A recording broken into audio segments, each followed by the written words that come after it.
NFL player and current co-host of the Morning Juice on 97.1 The Fan in Columbus, Ohio, Bobby Carpenter, to talk a little bit about Urban Meyer. Bobby, hope you're doing well, man. Thanks for taking a few minutes. And what's the buzz in Columbus, Ohio about Urban Meyer getting back in the coaching game?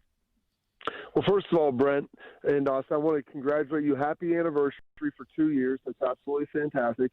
It's a big accomplishment there. So you guys have been obviously sitting together for a while and being able to get that done. And, up here in Columbus, when you talk to, everybody, I think about Urban Meyer and him getting back in, I don't think that there's a whole lot of, issues, with Buckeye fans of him coming back. Maybe if he would have went to college, people would have been maybe a little more upset. But, he stepped away. He does have some health concerns, and those things are never going to be, fully dissolved. But I think what people are happy about here is, when he stepped away from Ohio State, he ushered in Ryan Day. And, when you go to the playoff 2 years in a row and the second you go to the national championship game, you feel like everything's in pretty good order. And so, you know what, if you want to go pursue something else, and especially if it's in the NFL, I think most fans are going to wish him the best and hope that he has success. Austin, that's a big difference in the way he left Florida. See, and I thought that might be the case. And I think there's a couple of things at work, and I've said this multiple times over the last couple of weeks. Florida, he left, and it was kind of messy when he left. He took a job 11 months later in the college game to Ohio State, his home state. So it looked at the time like it was manufactured rather than it was real, even though the health issues were real. And then on top of that, Florida lost after he left. So the Gator fan was like, man, what the heck? You're not even winning games now, and you screwed us. That's not the case at Ohio State. Ryan Day continues to win. Feels like Urban left him in a good place, and now he's jumping to the NFL, Austin. Yeah, without a doubt. Bobby, obviously, when we're talking about Urban Meyer, there's a lot of intrigue. There's a lot of excitement right now in this city. But we got to keep things in perspective here. This is a college coach that is coming to the pro level. And some coaches, it's panned out well. Some coaches, not so well. I mean, based on what you know about Urban Meyer, and obviously you're a guy who played at Ohio State and then spent some time in the league as well. So the different kind of locker rooms from college to the pro level, let's just say. How do you think Urban Meyer's going to adapt from going to, the college lifestyle, the college locker room to that pro locker room? Like you said, it is a big difference. And you could look at, Chip Kelly coming in, has some success, tries to rock the boat, eventually, is out. You look at Pete Carroll, goes to the NFL, has a ton of success, and things work out well. You look Steve Spurrier, really quick and doesn't really have a lot of success in Washington. So it's been mixed reviews, over the last 25 years. I think the number one thing you have to realize now is the college game and pro game are probably closer schematically than they've ever been. Mm-hmm. The NFL is obviously more complicated. The guys are professionals. And so it's important to, make sure you have your staff with guys who understand the NFL game. But having guys who are, were college coaches before and don't really have much NFL experience, I don't think is, a huge deal. But the big piece of it is handling your players. And, there's been a shift generationally in how you can coach players. And it started at the college level. And I didn't think when Urban got to Ohio State that he would initially be a very good NFL head coach. But after watching him there, I started to see a little bit of a pivot after probably his fourth or fifth year, especially the last couple of seasons when Ryan Day got there. You could see him kind of changing how he operated, giving up a little more control, not trying to micromanage everything so much, because he's a guy who loves his hands in everything. But he stepped back a little bit. And the one thing I do know that players in the NFL, and Austin, this, they appreciate honesty. They appreciate people that are going to be straightforward with them. And what's your value proposition? What are you bringing to me? And Urban does a pretty good job of articulating that. And if he can sit there and say, hey, this is going to be tough. We're going to run a hard program. Here's why. Here's what we're going to be able to do for you. This is how it's going to benefit you. Oh, and by the way, now we're going to make sure that we have first-class facilities, food, medical treatment, dry needling, massage service, everything that you need will be taken care of. And we're going to ask a lot for you. We're going to try to get you – I want you to be the best player you can be so you get paid, and our job is to help you do that. And if you do that and you execute on that agreement, players will play for you. They'll love it. It's what is the value that you're bringing to me, and he has to be able to demonstrate that. Well, and Bobby, and you just said something very important. You talked about the needling, the treatments, all that type of stuff that a college athlete can go through, especially at a big university. Now, I went to Murray State. We had none of that stuff. We got 2 pairs of cleats, and then I ended up getting an ice cream cone from Dairy Queen, and it was a day. But with that being said, Albert Breer, and I'm paraphrasing here from Albert, but he was saying how Urban Meyer is pushing for massive upgrades in the team's practice facility, kind of to match the situation that he had in Columbus. Well, you played at that university. You practiced at that university. Like, what kind of upgrades can people in Jacksonville expect, and what is Urban Meyer looking for in terms of those upgrades? Well, Urban, and I was in the facility every day when he was head coach. I made my home in Columbus in the off season, and then, stayed back here ever since. And, he was famous. My brother even GA'd for him up here when they won the championship in 2014. But, his thing was at all cost, and the answer, whatever you need, the answer is always yes. And so you can do that when you're at Ohio State. You can do that at the Floridas, at the Texases. In the NFL, you have to convince an owner to spend their money. In college, you're really just convincing boosters to give money, and, they have limitless amounts, and they want to see winning. So, they're essentially paying for, their happiness. Where owner, it's a business. And so that was one of the things, talking to some people, close to him, like, hey, if Urban wants to have success, this is what has to happen. You can't be running the organization like the Cincinnati Bengals. And that's why I think Jacksonville's perfect. Mr. Shad Khan has deep pockets. I think he wants to win. He wants to be successful. And to do that, hey, we're talking new facilities. And we're talking, making sure you have really high-quality food, making sure all your medical treatment. And this is a small thing, like, getting massages and dry needling and stuff.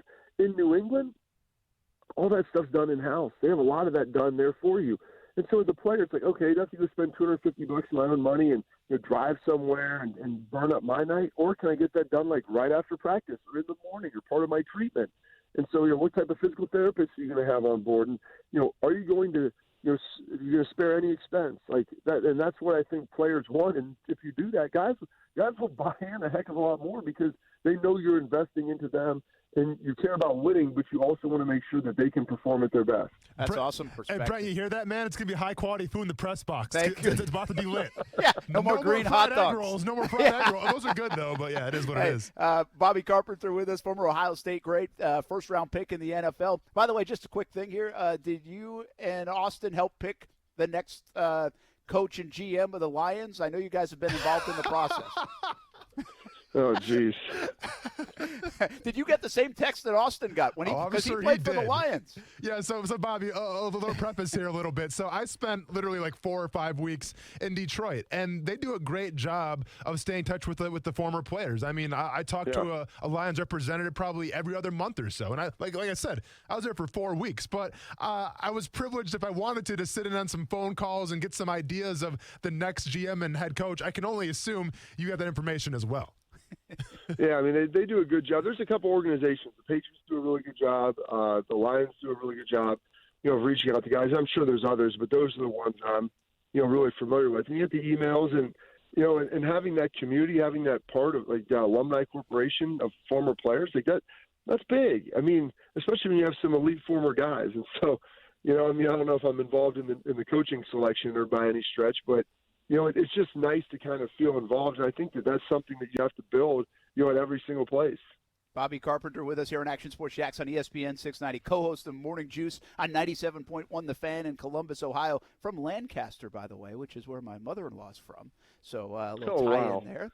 My wife's from Gahanna, so we got Ohio connections now. And Urban has a restaurant in Dublin, doesn't he? Is it good? Yeah, he's got Urban Meyer's Pine House up there. It's pretty good. He partnered with a local restaurateur here who's done a pretty good job. I think they might be opening another one downtown. And, when you look at it, people were worried, like, if you took the Texas job, you're like, well, that thing's done. But I think if you take Jacksonville, I think that it preserves it, and it's okay. I really do, because there's stuff from him coaching in Florida in there and everything.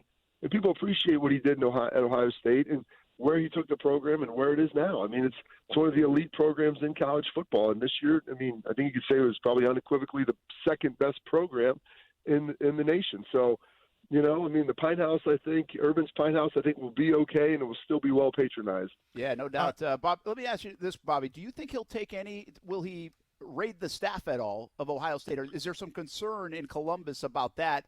I believe, if I'm not mistaken, his son-in-law is on the staff in Columbus. Do you think he'll grab some of the folks from Ryan Day's staff? It wouldn't surprise me if Corey Dennis' son-in-law came down. He's a good young coach, very talented young coach. And it wouldn't surprise me if he went with him, just given the relationship that he has. But I don't think there's going to be any, big-time rating. Like, I don't think his strength coach, Mickey Maratti's going to go. His director of recruiting, Mark Pantoni's excellent. I mean, excellent at what he does. I don't think he's leaving. I don't think he's going to really poach any position coaches. And I think that's part of the reason why he didn't want to take the Texas job. Like, he didn't want to recruit against Ohio State. He didn't want to take any of the guys, and he didn't want to have to compete against them. And so, going to Jacksonville, he has some former coaches who he's coached with who, recently been, out of work or potentially would be willing to go with him. But I think he's very concerned about his legacy. He's very conscious of his legacy at Ohio State and how beloved he is. And I think he's also very conscious of his legacy at Florida and what that looks like, and the fact that the guy's won 2 national championships and he's not, and his name's not up in the stadium. Like, and maybe going to Jacksonville and kind of mending some fences with, the Sunshine State over in that vicinity, maybe that will help a little bit. But I don't think this is going to be a situation where you see half of the Buckeye staff going down there. All right, Bobby, before I let you go, man, I've never really had a good conversation with Ohio State football player before, and I got to pick your brain about something real quick, because let's go back to 2010 in Mobile, Alabama. There's a gentleman by the name of Kurt Coleman, defensive back, and it's the night before it's the night before the Senior Bowl here, and it's tradition, or at least it used to be tradition, where you trade stickers, right? You trade helmet decals. So I had my decals ready to go. I'm trading away. All of a sudden, Kurt Coleman comes up to me and he goes, "I can probably give you one Buckeye for your Murray State Racers sticker." Now, the Buckeye is obviously a very small logo, but the way he was making it sound, it's like, dude, this is really prestigious. I had to earn these. It's a big deal. I've never known what's gone into getting a Buckeye. Can you please spill those details a little bit? Like, what requires you to get a Buckeye to put on your helmet? So your coaches have kind of changed it a little bit throughout the years, but a lot of them are unit awards, basically for the offense or defense for hitting certain thresholds.